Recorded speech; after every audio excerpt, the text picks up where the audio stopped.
Good evening मु सलोनी जाल आज भिडियोटी ओडिशावासी गोटे सूचना विशेष सूचना बा सचेतनतार वार्ता कहीं वर्तमान ओडिशा रे गोटे मस्त बड़ पागल कुकुर खोला बुलुछि जोटा कि प्रत्येक ओडिशावासी क्षतिकारक हो पारे।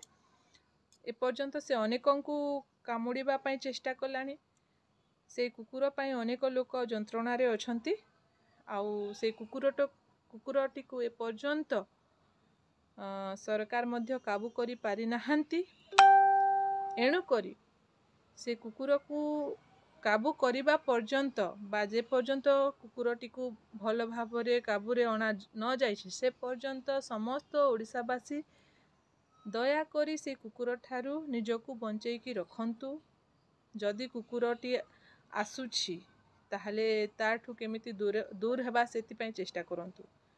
से कुकुर को आपण माने मध्य अनेक लोक भल भाबरे चिन्हि गलेनी काहेकि ना से पागल कुकुर एबे एणे तेणे सब आड़े बुलुछि एवं जहा को इच्छा ताकू से कामुड़िबा पई चेष्टा करूछु। विशेष करी ख्रिस्टियन संप्रदायर लोकंकु तो से बहुत परिमाण रे आक्रमण करूछि।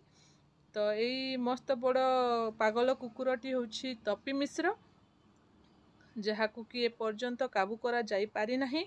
जहा फल रे आज ओडिशार अनेक लोक जंत्रणा रे अछंती।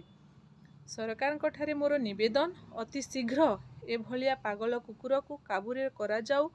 तार उत्तम ट्रीटमेंट पई ताकू काबू करिकी अन्य कोठिकी पठा जाऊ।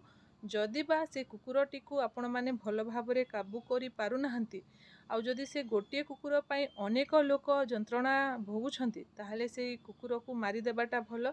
काहेकि ना गोटे कुकुर पई एते लोकंकर जीवन को तो आमे बा जंत्रणार कारण हेबाकू देई परिबा नाही। तेणु करी ए भलिया तपी मिश्र भलिया पागल कुकुर को अति शीघ्र काबू करिबा पई चेष्टा करंतु। जो माने एई वीडियोटी देखुछंती दयापूर्वक आपण माने सचेतन रुहंतु, सतर्क रुहंतु आउ एई तपी मिश्र भलिया पागल कुकुर ठू बंचिकी रुहंतु एवं ताकू धरिबारे काबू करिबारे समस्ते साहाय्य करंतु। ये केवल ख्रिस्टियन संप्रदाय पाई नुहे वर्तमान से सारा ओडिशा पाई गोटे विषाक्त हो साराणी। आउ तारी पाई हुए तो आज चारिआडे भयानक परिस्थिति सृष्टि हेलानी। एणु करी मु आमर सीएम सार को मध्य अनुरोध करी जो माने ए वीडियोटी देखुछंती दया करी मोर ए वीडियोटी को एते परिमाण शेयर करंतु जेमिति कि सीएम पाख को मध्य ए वीडियोटी पहुंचीबो।